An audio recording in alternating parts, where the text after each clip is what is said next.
Welcome back to the Cat Dad Show. Now, for all the cat lovers out there, have you ever wondered what your cat is saying or what their behavior means? I know I wonder this all the time with my cats. Well, today we're going to actually cover how to communicate with our cats and how even our energy and our emotions affect our cats. We're also going to cover some hidden reasons for behavior that even vets aren't trained in. And we're going to also talk about end of life care and making these tough decisions. Today, my special guest is Blair Hope. She works with pet parents who want to understand what their pet is feeling and how they can help them. She's an animal communicator and a certified animal hospice practitioner, among other things. Welcome to the Cat Dad Show, Blair. Thanks. I'm really excited to be here with you. I'm excited to have you here. And, gosh, cat communication. I mean, we could probably talk for a couple of hours about this. I don't know what my cats are saying, what they're thinking, what their behavior means. So you're going to come in and hopefully clear a lot of this up. But let's really define what we mean by communication. We're going to be talking mainly about cats today. When we think about communication, are we talking about meowing? Are we talking about body language? Are we talking about behavior? Is it all of them? It's all of it because we communicate on so many levels with our cats and they communicate back to us on so many levels. Body language, they vocalize, we use words, and then we can feel each other's energy and emotions and also by behavior. And sometimes the behavior is kind of like, okay, you didn't understand this way, and I try to tell you this way. I'm going to have to show you a different way. And sometimes behavior is also a really big way of communicating. So let's really jump right in and talk about how can we as a cat owner start communicating with our cats better and making them I really want to talk about making the cats and the cat owners' lives better. I want them to have that bond. I want them to understand each other. How do we actually start with that? Well, I mean, just like between people, communicating and listening to each other builds trust and relationship. So it's so important. And the first thing I always tell people is talk to your pets. And I think most of the time as pet parents, we do. But what's interesting is we don't always realize the different ways that we're sending a message. And sometimes it doesn't, our words and our emotions don't match. And that's where things can get confusing for our animals, and we can inadvertently even like contribute to behavior that we don't want. So I say start talking to your cat. And then the other part of communication, of course, is listening. And that is, I think, whether it's people or cats we're talking to, sometimes that's the harder part. Yeah, so and I know we'll dive into more of this a little bit later, but yeah, like I guess like our emotions and our energy can affect how our cats are receiving our words. Is that what you're saying? Yeah, because even though they may not understand the actual spoken words that we're using, they understand the emotions behind it, Okay. and it's all energy. So when I say this, I mean electromagnetic energy, not like hyper energy. Right. And so we have this field of energy around us. And if you ever just known someone's walking up behind you and you could feel them, but you don't see them, Yes. Yes. yeah. So what you're feeling is your energy field coming in contact with their energy field. And so with our animals, dogs have an energy field that's 10 times bigger than ours, and cats is huge, huge energy field. I mean, you could fill your house probably. And this is how our animals can sense things either before we do or things that we don't even notice because they have this big expanded energy field. And they use it to sense what's in their environment. And sometimes is it safe or is it not? And because of this, we are usually in their energy field. And so if we are feeling happy or stressed or sick or frustrated or worried, they're going to pick up that feeling because that's what they do. Yeah. Okay. And then that's going to affect, how they respond. Maybe they might act out, I guess, or if we're anxious, they may be anxious, right? Such as a trip to the vet. Yes, yes, and Okay. that's a big one. And sometimes our cats know like that we are having a rough day and we need comfort. And if Yeah. they're a if they like to do that, they'll just show up and sit on your lap because they can sense that. Or, they might go take their space and be like, "I'll come back in a little bit when it feels better here." So it does affect their behavior. And if there is a lot of anxiety or a lot of stress or anxiety around a situation, like anticipating a vet visit when you know that maybe it's not easy for your cat, they pick up on that. And it's kind of like their little alert goes off of there is something to be worried or concerned about. What are the most common reasons that cat owners come to you for? What are they see what you offer, and uh, you offer a plethora of services like communication, behavior, end of life care. But what are maybe some of the most common things that you help cat owners with?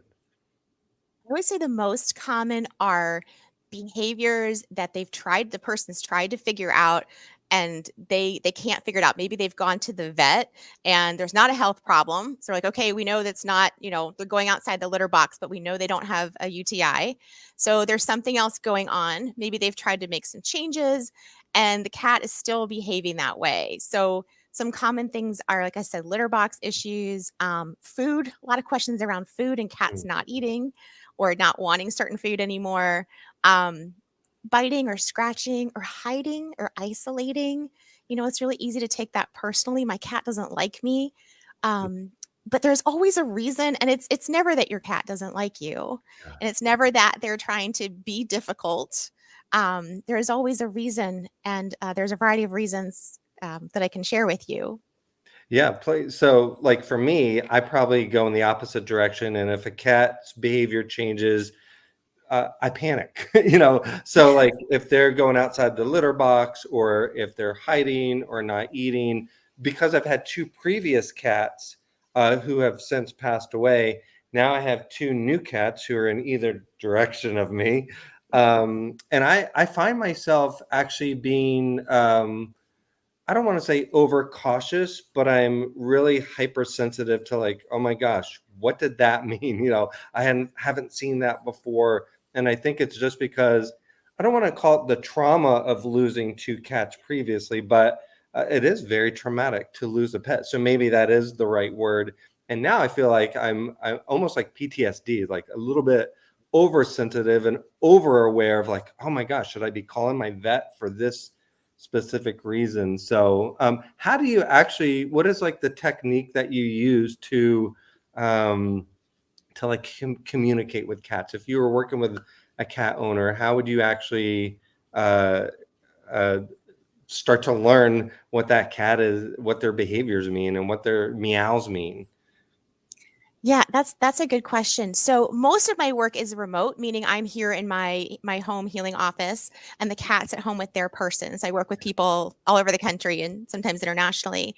And so I'll ask for a picture of the cat just as a way for me to kind of tune in, like kind of a radio signal, I guess, in a sense. And I reach out energetically to that cat. I know, like, if you sent me a picture of one of your cats, I'd have the picture, I'd know their name, that they're connected to you, that they're in your home, and I can tune into their energy. Um, and I always start by introducing myself to the cat, letting them know who I am, that you asked me to connect with them and why. Because occasionally they worry they're in trouble. So usually it's just like, we want to find out what you need and how we can help you. And then I'm here to give them a voice. And then I listen.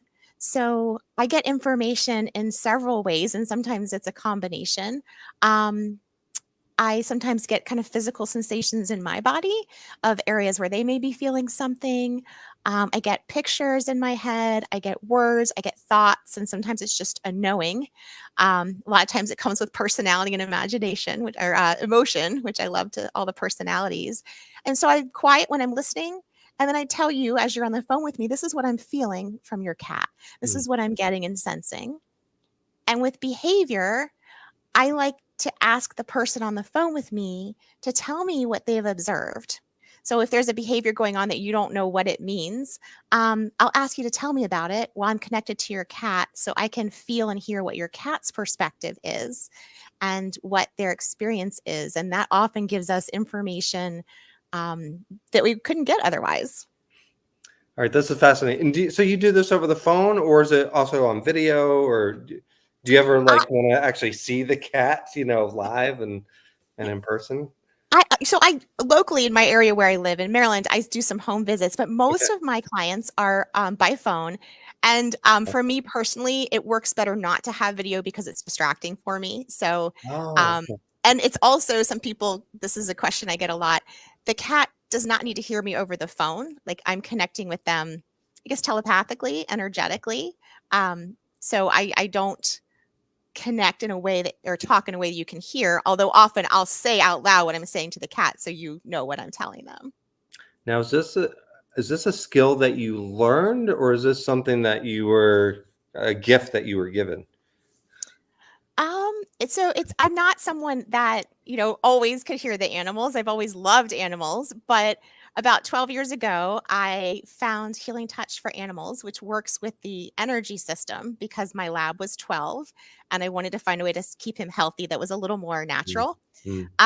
And so I was practicing these Healing Touch for Animals techniques, working on animals that often were having health issues.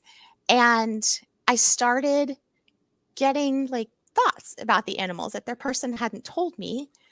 And the first time I remember, I was working with a husky that physically could not stand up without assistance from a person. And I saw this image in my head of him running through this field. And I thought, well, that's definitely not happening. I don't know what that is. Um, and so I just kind of dismissed it as my imagination, I guess. But one day, not too long after that, I went to a friend's house to pick up her key because I was going to take care of her dog for the weekend, house sit for her. And she answered the door and she was just in tears. So I came in and I sat with her and I did some healing touch techniques on the dog to help him get comfort. And she was saying, like, I don't know, maybe this is it. He'd had a lot of health problems. I don't know what to do. Um, and she was really distraught. And I kept seeing this picture of this like copper key and I finally, after 3 times seeing it, I told her, I said, "I don't know what this is, but I keep seeing this copper key." And I helped the dog feel comfortable and I left. And not even 10 minutes later, she sent me this message that for some reason, she didn't know why, she went in her bedroom and opened her jewelry box, and there was a little copper key that had the words "let go" engraved in it. Oh my gosh. Yeah. I still get Is chills that when I a say it. sign? Yeah. Yeah. Oh, So I went, "Whoa, okay, something's happening." And from there, I just started being more open to it. And I started getting information that the owners would confirm that there's no way that I would know otherwise. And I think like any skill, it's being open to it and practicing it. And the more you practice it, the more you kind of trust what you're doing. And so the more you get. Um, and so it just naturally developed and personally, I did take some mentorship classes with some animal communicators later I just wanted to go deeper and find out what else I could do. And also my meditation practice helped me quiet my mind and that helped me develop my skills too. mm. What are some common signals that cats give us that we may be missing or misinterpreting? That's a good question. A lot of times cats will try to bring things to our attention. So they will come um, sit on us. Sometimes they will try to get us messages and sometimes we do get those messages we don't know. So for example, I was working with a cat who was showing me like the back of his neck was really stiff and uncomfortable, and I told his person that, and she goes, "Oh, I just started massaging that area of his neck yesterday all of a sudden." So a lot of times we do get the signals, we just Yeah. don't connect it or put it together. But trying to bring things to your attention, if a cat's coming up to you and just, I don't know, it just feels like they're trying to tell you something. Sometimes you can quiet your mind and just be open to hearing it and trust that if you get an idea at some point connected to your cat, it's very likely something they were trying to tell you. Mm. If they keep going to a certain area of the house, um, vocalizing, especially behavior that's a little unusual for your cat. So if your cat doesn't vocalize a lot and they start, that's usually a sign they're trying to tell you something. Okay. Yeah, that was actually my next question. I was like, if a cat's behavior changes, and I know we talked a little bit about that.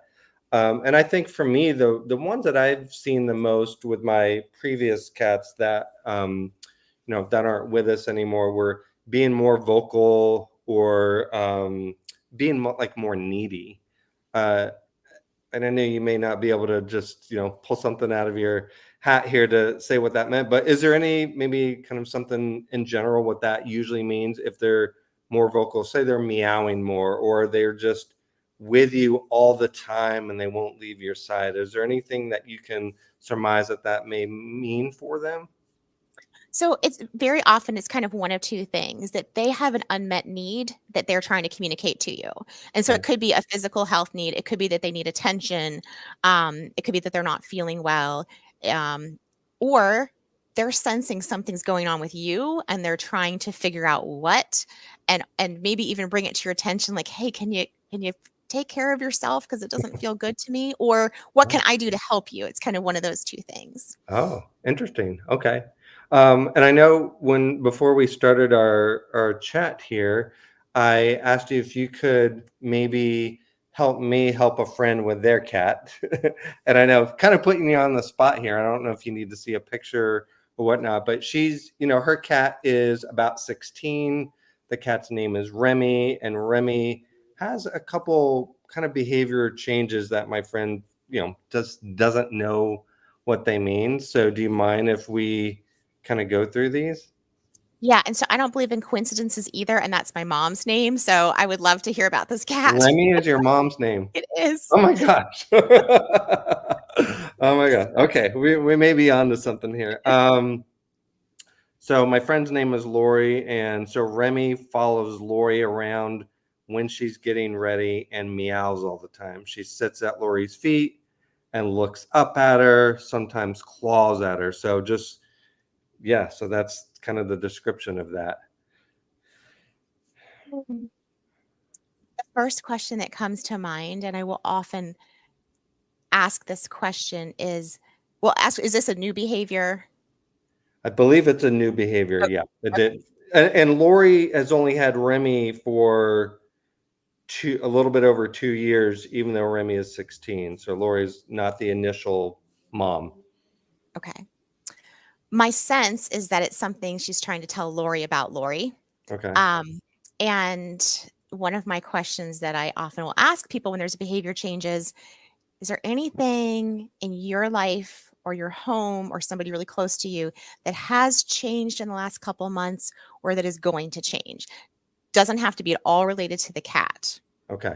So that's a question I would ask her because my sense, I'm just going to kind of like listen here for a second. Yeah.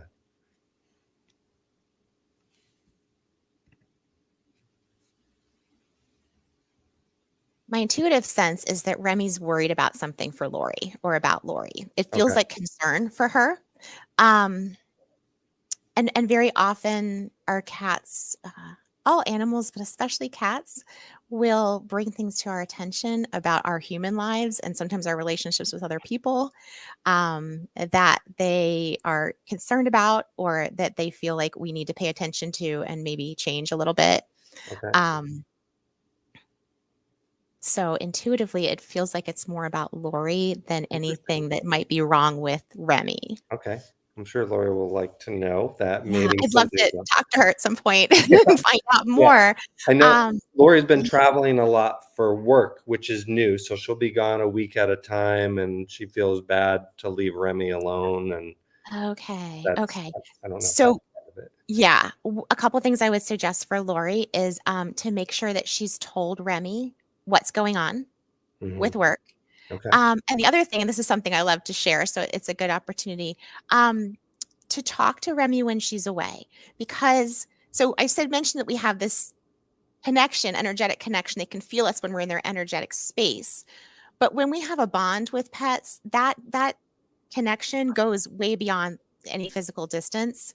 And so I would suggest that she start talking to Remy when she's away. Okay. It doesn't really matter what she says, and she can say it out loud or she can just mentally send her thoughts, so it's not like not calling, not, having someone put her on the phone. Yeah. Um, but just anything to keep in touch so that Remy feels that she's still connected to Lori and knows when Lori's coming home. Because my sense is that Remy, either, and without talking to Lori, I'm not sure, but I'm getting kind of two things that it could either be that again, there's feels like there's a little bit of concern, like maybe is this a good change or good situation for Lori, looking out for Mm, Lori's best interest somehow. Um, and also having some questions about the travel and just maybe needing some information. okay. Nice. And so Lori is my best friend, so I'm usually the cat sitter. And Oh, so I'm sending Lori lots of pictures, but maybe there's more opportunities to do a video call and just show her Remy and she can talk to Remy almost over a video call, that sort of thing. And just, yeah, you could definitely do that. And what's even sometimes more powerful than that is literally just to mentally talk. So, I mentally. mean, Okay. Lori could just reach out to Remy and just either say out loud like she would if she was there, or just mentally in her head say, like, like, hey, I hope you're having a good day. This is Oh, what I'm doing okay. today. I miss you. Anything, because our cats feel that, especially cats, but all animals, our cats feel that. Um, I actually had someone I worked with that traveled a lot for work. I don't think this is the same thing as Laura's situation, but it reminded me that traveled for work, and she had a pet sitter that her cats adored. Except that when she would go away, and she knew that they adored him, they wouldn't eat and they would poop outside the litter box pretty much every time. And she traveled a lot for work. She was Yeah. starting to travel more and more. And when she started talking to her cats from a distance, just mentally sending them thoughts, sending them love every day, totally stopped. Okay. Well, I'll tell Lori that. And I want to pass along a message because one of your audience members is watching us, Blair. Amy Carroll says she loves Blair and that you are so kind. So just wanted to pass that to you. And those who are watching, if you have any questions, feel free to pop those in the chat. Can I ask you one more Lori and Remy question? Yeah. Sure. Okay. And it may be the same answer. But the other thing Lori has noticed is uh, Remy, they'll sleep together, but Remy has started like sleeping on her shoulder more and like pawing at Lori's face. So Remy will like paw at Lori's face, sleep real close, like on her shoulder. So that's kind of another new behavior that Lori is seeing. Still get a feeling of like concern for Lori. Okay. Um, yeah, that's the feeling that kind of pops up is some kind of concern. It's like that Remy wants to make sure Lori's okay. Okay. Um, with something that's going on in her life is the feeling that I'm getting is just concern.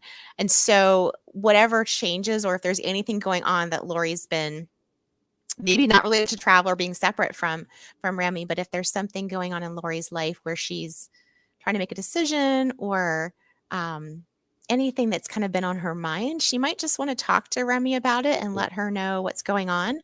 And the other thing is like, it's okay for us not to be okay. So, like, if our cats ever are feeling like we're stressed and they're worried about us, um, we don't have to just pretend everything's okay, but it is helpful to let them know, like, we have someone that we can talk to, or this is what we're doing to try to take care of ourselves so that they know that we have support.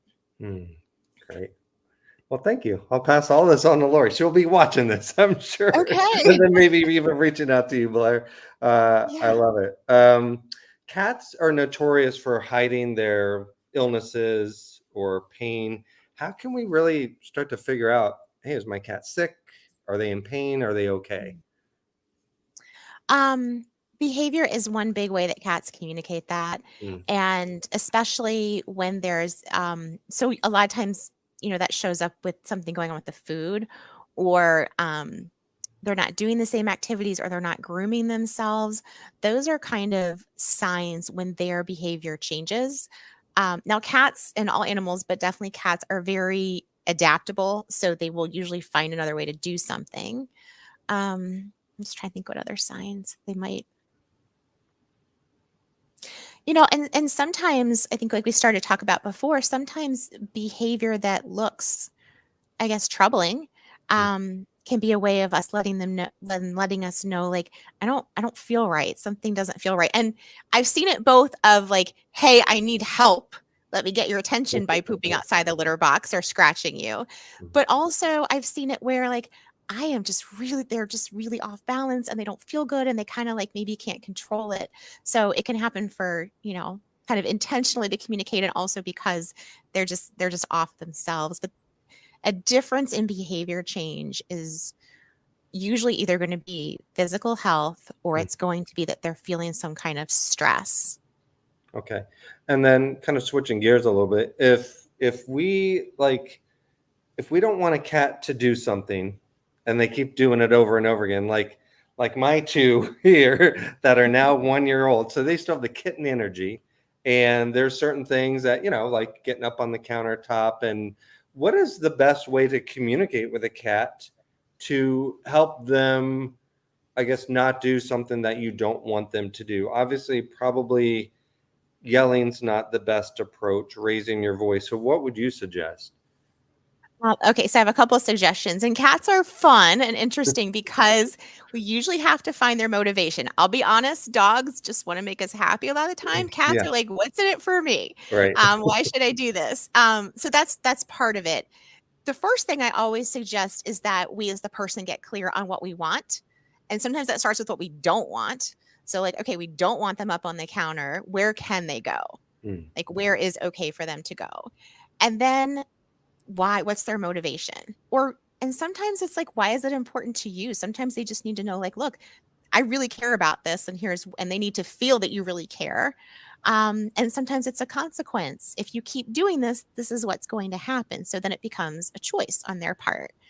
Um, and other situations besides the counter, it's that would probably be mostly how it makes you feel, and maybe what the consequences. Maybe they can't come in the kitchen, or they can just feel that like it upsets you. And here's where you can go.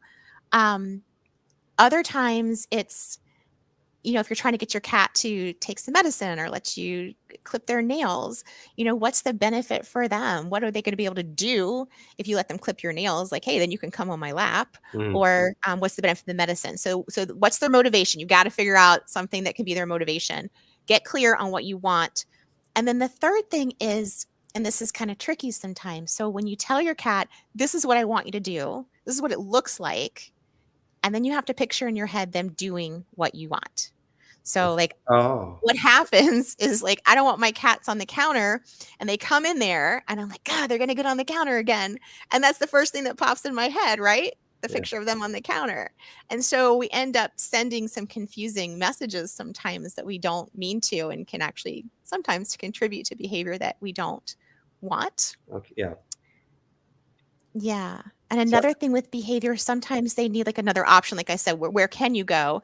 Or they need a job or a role in your life. Like okay. sometimes you have to give them a job Ooh, I to like stop them the from sound doing of what you that. don't want. So there's something else to Right. do. Yeah. Yeah. I've been trying to give them like an alternative, like, what do they like better than being on the counter? Well, maybe playing with a laser pointer, because usually getting that out and they'll forget the counter and they'll jump down and start playing with a laser pointer. So it's almost like giving them a better alternative. And that works much better than like, hey, raising the voice and saying, get down and that sort of thing. So awesome. Yeah. From Yeah. you said, And oh, sorry, oh, go ahead. go ahead, Blair. Oh, and like what you were saying, you figure out like what is it about the counter that is filling a need for them or exciting, and then you find another way to meet that need that's Yeah. not the counter that works for both of you. You've mentioned there are hidden reasons for pet behaviors that vets may not even catch. Can you give some examples? Mhm. Yeah. So, I always tell people to, if there's a change in behavior, to rule out any medical problems first, because Yeah. we can rule that out. But cats' behavior can show up for different reasons. So one thing is that their energy can be off balance. I mentioned that energy field. They also, just like we do, have energy centers or chakras through the body. So they have this electromagnetic energy running through their body and supporting their set ability to sense things and feel things. And if that's off balance, then um, there's sometimes where all the other solutions that we have aren't as effective because they feel everything and it feels uncomfortable, or everything feels dangerous to them, and they feel like they have to defend themselves. And so if we can get that energy in balance, then it takes away that underlying cause, and then either their behavior will change or the other things that we're doing will be more effective because they can do better. Mm. And Yeah. And speaking of energy, like I just know, like from my previous cat, Mia was the last one that passed away a year ago. She was 20. Like I know I probably put out really horrible energy, like when I had to take her to the vet so often. She hated car rides. I would get anxious and nervous and really like worked up about it.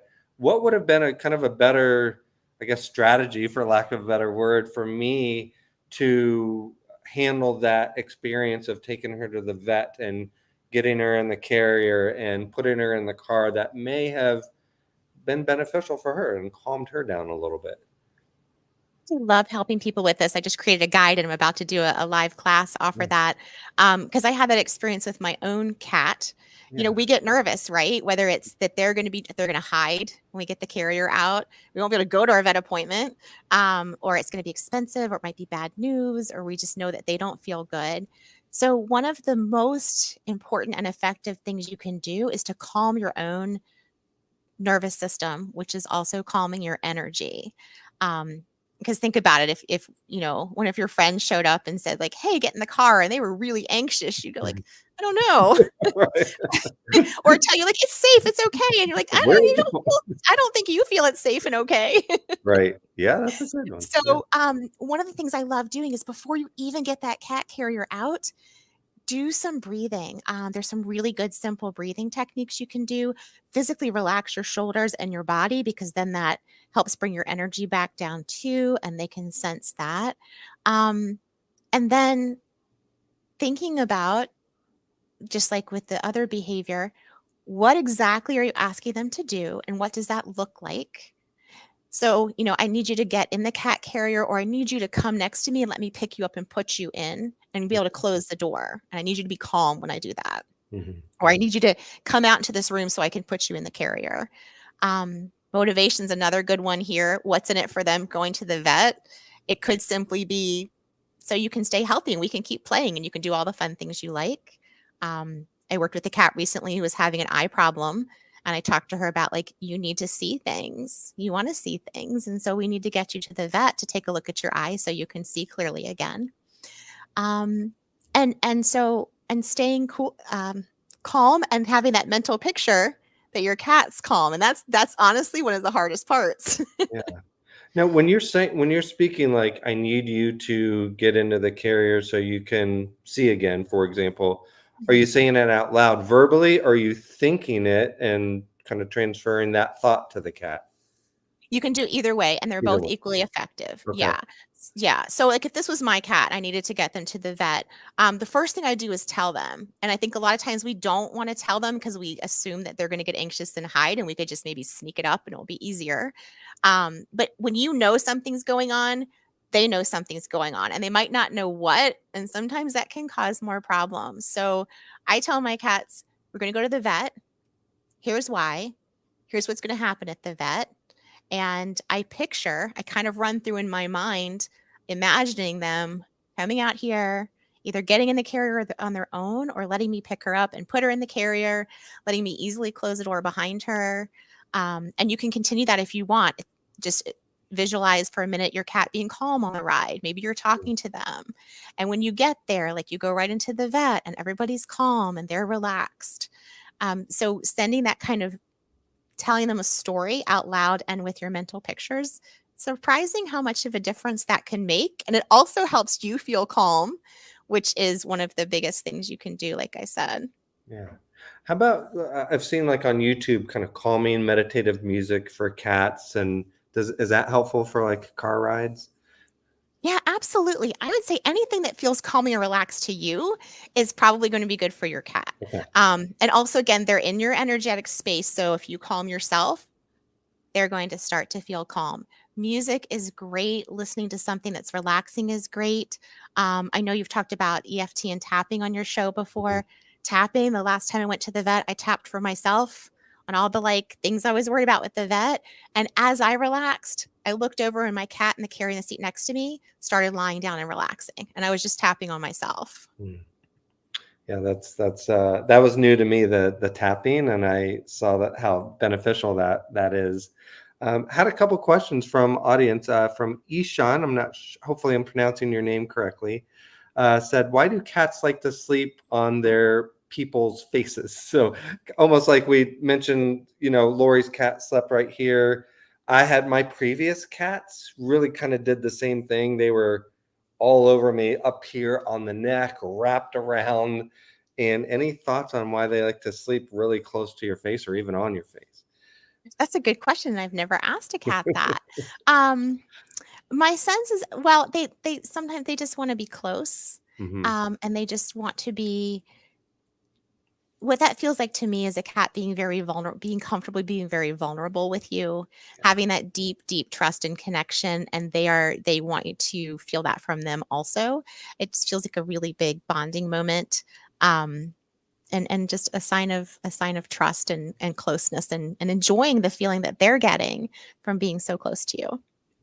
Yeah, for my uh, cat Mia that passed away last year, her brother passed away three about 3.5 years prior to that, almost 4 years prior to that. And the bond, I had a really close bond with both of them.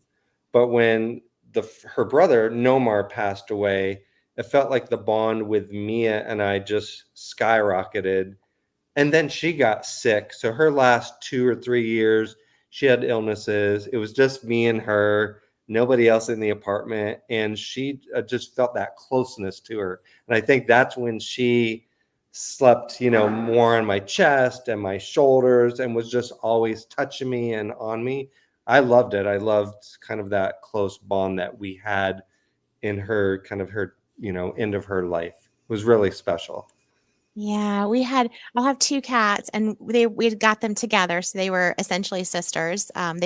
Were surrendered together, and then we adopted them together, and one of them passed a couple months ago, and the Mm, one that's our cat that's still here has been a lot more. She's always been snuggly, but she's been more just physically close, and what I picked up from her is just she was also missing that kind of snuggle and closeness from her sister, and mm. so she was turning to us. We kind of turned to each other for that comfort and that closeness. Yeah, that's definitely special. And Ishana had another question. Why do cats slap their owners? Is it just for fun, or are they dominating the relationship or trying to tell us something else? Usually they're trying to tell you something. Um, and often I think that's kind of like, okay, this is my like I'm escalating the way I'm trying to communicate with you because you're not hearing me, you're not noticing that I'm trying to tell you something. Um, it also, cats are amazingly good at boundaries. So depending on what it is, sometimes your cat's setting a boundary with you. And I think I don't know, they can teach us a lot about healthy boundaries sometimes. Cats are good at that. Yeah, I think so too. As I learned more about body language in cats, and just I was watching another video earlier today that talked about the positioning of the tail and it moving back and forth versus being straight up. It just has so many different meanings. So yeah, definitely cats I think set their boundaries a little bit differently than dogs, of course, which we talked a little bit about. What is maybe one thing a cat parent can start doing today to build a stronger bond with their cat? And we've talked maybe a little bit about it, just speaking out loud, and maybe that's your answer just to reemphasize. But if we wanted to start building a stronger bond with our cats today, what do we do, Blair? Talk to them and tell them that you wanna know how they're feeling. Hmm. So, definitely talk to them. I say play with it, like, it can be really fun. Um, call if you're downstairs and your cat's upstairs, just invite her and you can do it mentally, which is really fun to see too. Invite them to come down, invite them to, like, come hop up on your chair or, if you're in the kitchen and you wanna give them a treat and you don't say it out loud, but mentally you tell them, "Hey, you want some chicken?" After a time or 2 at least, watch how fast your cat comes down to the kitchen. They do hear us, and then start playing with it when you're, like, at the store or at work and you're not home, and just send them, thoughts, and, when you're driving home and you're on your way home, you can let them know, hey, I'll be home in a few minutes. My cat actually, when I do that, greets me at the door. When I don't, she's still upstairs in my room. So have some fun with it, because when cats know that you're trying to communicate and you're also trying to understand them, and you understand that they have thoughts, they have emotions, they have a soul, um, then you offer that opportunity to bond and to build trust, because everybody wants to be heard. Yeah, well said. I want to switch gears just for the next few moments, and let's talk about end of life care. I know I mentioned losing two cats. Definitely the worst times of my life is to say goodbye to Nomar and Mia. How can we begin to? I know each case is unique, so maybe a little bit of a tough question, depending on whether our cat's ill. Some of them die more suddenly. But how do you help pet parents begin to just emotionally and maybe even physically prepare for their cat's end of life? A lot of it starts with communication and trying to understand what their cats want. So when people reach out to me, they usually want to know what how their cats are feeling and what they want.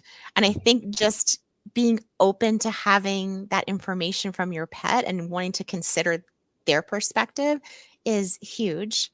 Um, a lot of times I'll do communication sessions where people just want to get answers. They want to know, like, are you in pain? Does this medicine help? What do you want? What do you like?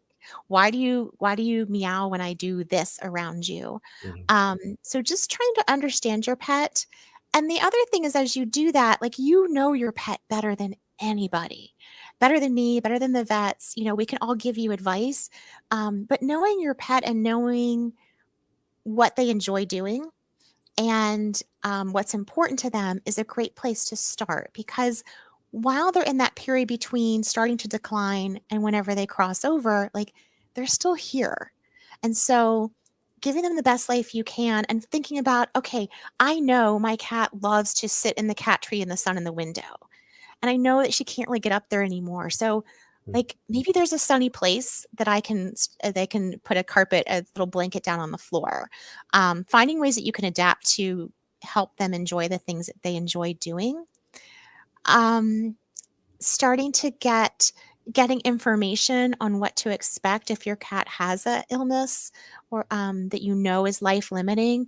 Asking some questions of your vet of what are some things that might happen, and then I help people talk about, like, okay, how can you cope if you start to see signs of that? Like, are there things you can do at home to make it easier for your cat? How would you care for them physically? Um, and and really, I think getting information both through animal communication, like, what does my pet want and how are they feeling, brings a lot of peace, because we always want to know, and we always worry, I think, that we're not doing the right thing or that we missed something, right? We want to do the best and everything that we can for them. So that brings a lot of peace. And then thinking ahead a little bit about and knowing what might happen and having, like, a plan A and a plan B, um, helps us to be present, because as human beings, sometimes we can go right into the, like, my cat has a diagnosis, I need to do euthanasia. But Mhm. most of the time, there's a good period between that. And if you can have information, um, know who you're going to call when there's a problem, know what you might expect, have some supplies at home, then you can be more present with your cat and you can enjoy that time that Mhm. they are here with you. And very often, when we do that, it turns out to be like the closest bond we've ever had with our pets. Yeah, I mentioned Mia, who passed away last year. Her, you know, she was declining for a couple years. She had kidney disease, and then she also was having a lot of mobility issues.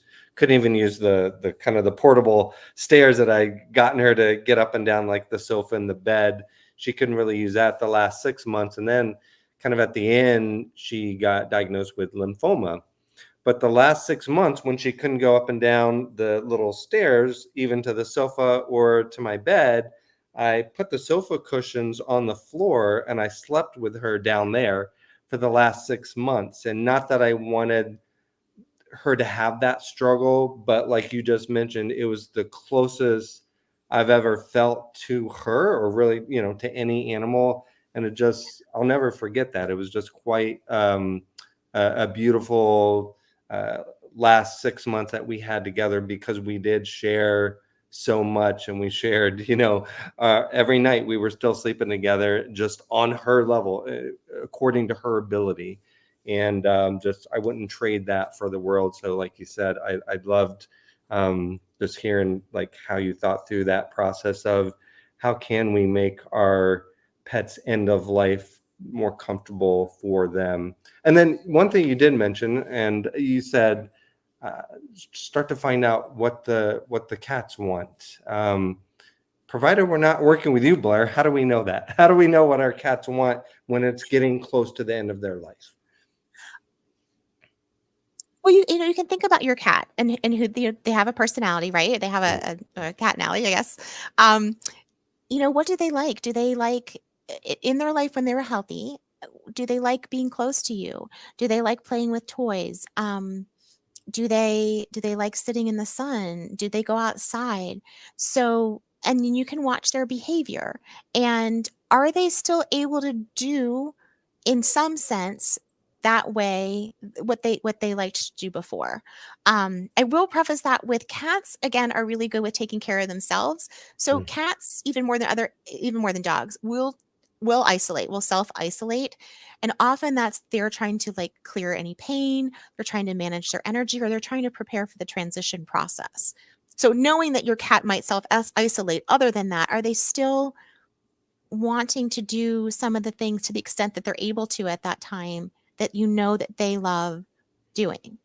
Um, and when that starts to, and as long as they are, and you're able to manage their comfort with, different medications or homeopathy or anything like that, um, you kind of just have to keep checking in. And if you're asking them what they want, so without an animal communicator kind of facilitating that, what I always suggest in any situation, and definitely at this time, is ask. Ask that question, like, what Mm. do you want? And then you have to kind of let go of needing the answer. So I say, like, ask that question and then go for a walk, go do something else. And so very often you will just have a feeling, have an idea out of the blue. I'm telling you, even things like an email will pop up with like something and you're like, oh, that would be helpful. You will get the answer.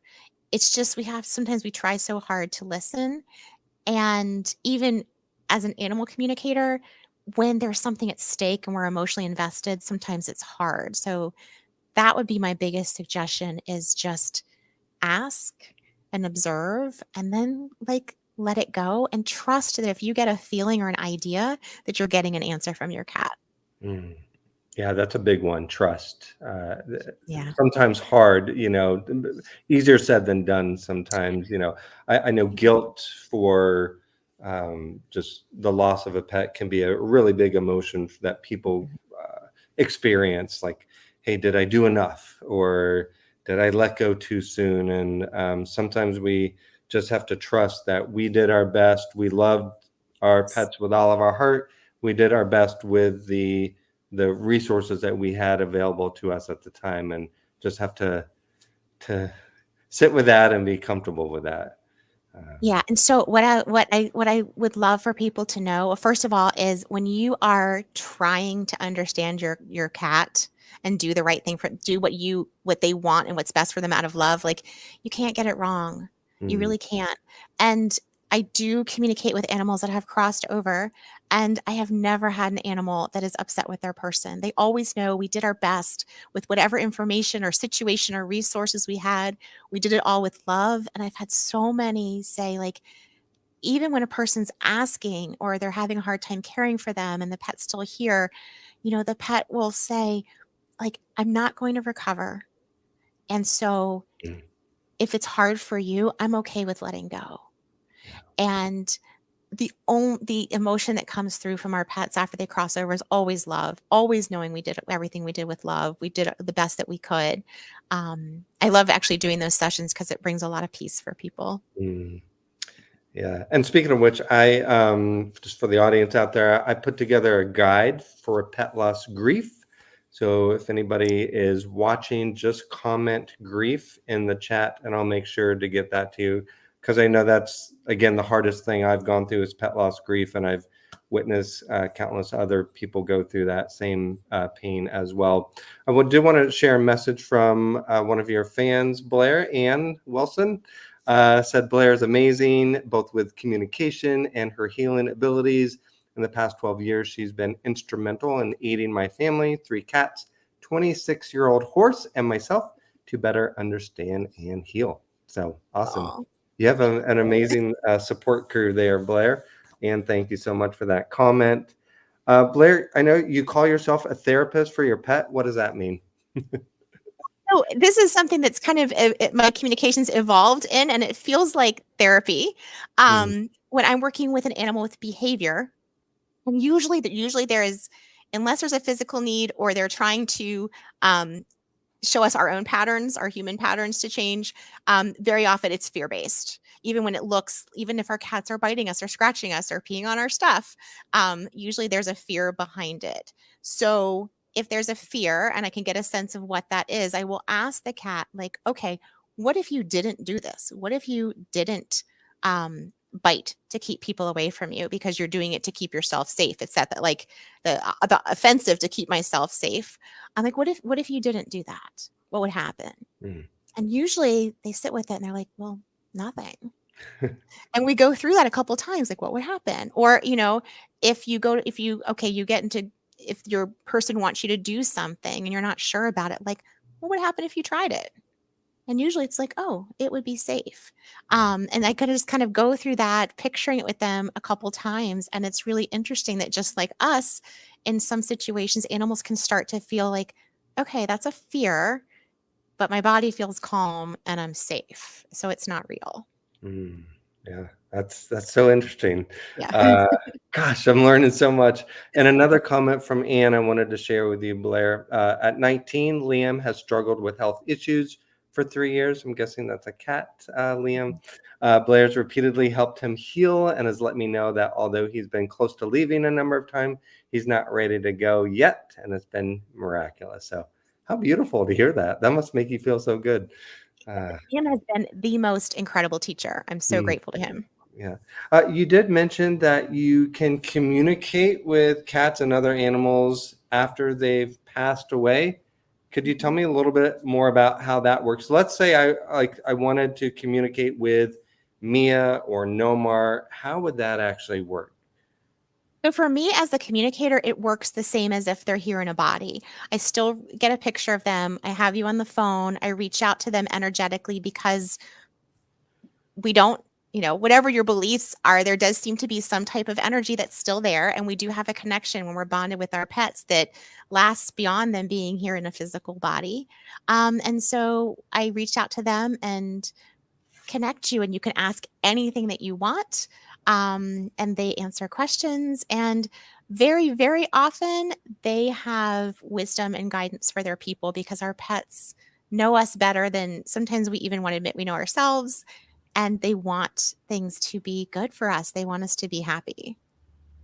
That gives me chills just to Yeah. just imagine that scenario of you communicating with pets that have crossed and just be able to bring a message back to the pet owners. That must be so rewarding for you to be able to do that. It's amazing. And what I love, I think best about it is first of all, the peace that the person gets, Mm, but then people very often after we've done a session tell me that they can better feel the presence of their pet. They feel connected more than they did before they had the communication session. So then they're able to communicate more easily. And often in the sessions, we'll ask for a sign, like, how will I know you're around? mm. And I've had amazing things happen. Like a dog showed me a wind chime, and his person said, my best friend gave me a wind chime when he passed over, and I hear it chiming. It's like, well, that seems to be him, letting him know that you know that he's there. Yeah. Oh gosh. One comment from Indu, can you be my child's therapist and mine too? Oh my gosh, I can understand why you would ask that. Let's wrap up with this question. What's one small daily habit that pet parents can incorporate to better communicate with their cats? I would say find a time to do something that quiets your mind. Now, like meditation's awesome, yoga's awesome. My cat meditates with me every morning. But it could be going for a walk. It could be reading a book. It could be sitting with a cup of coffee. Find something a couple minutes in your day where you can sit and just kind of let everything go, Mm. because that's when you're going to be able to hear them more. And also, our cats love to be in our space when we feel like that. Beautiful. Well said. And Blair, I would love to give you the opportunity. Where can we learn about you? I think you maybe have a resource that's out there if you want to Mhm. share with us how we can get our hands on it. Anything you have coming up, please share. I want to give you this floor. Oh, absolutely. Thank you. So the best thing is to go to my website, which I'm guessing you may be in the comments, but it's my name. It's blairhope.com. And there's a button at the top. You can schedule a free consult with me just to talk about your pet, what might be going on, or if you have questions about animal communication. There's also some free resources, a Get to the Vet with Less Stress guide, which was a lot of things that we talked about here, and some tip cards on what your pet might be able to tell you with their behavior and how to communicate. And you can schedule a session with me. And I'm offering a easier vet visits 1 hour online class to help you actually make a personal plan so that you can make vet visits less stressful. I love it. I need that. Fortunately, my new cats have made it easy on me so far. They haven't stressed me out yet in terms of going to the vet, but I know Good. for a lot of cat owners that is a very stressful Yeah. situation. Blair, gosh, I want to acknowledge you for the work you're doing. I mean, you must bring, not no pun intended, but hope to so many pet owners out there. Just the love of animals that you bring, and the connection. Like we said in your intro, you help animals and their owners feel better. What a wonderful thing to do. Want to acknowledge you for the work that you're doing, for the just the kindness and joy that you're bringing into this world. And thank you for being our special guest today. Oh, thank you. I'm so honored to be able to do this work to help these amazing animals, and I had such a great time on your show. Thank you for having this as a resource for cat parents. You're very welcome. We might have to do this again. This is a great topic. I learned a lot. Everybody watching, thank you so much. I really appreciate each and every one of you, and hope to see you again on the Cat Dad Show. Bye, everybody.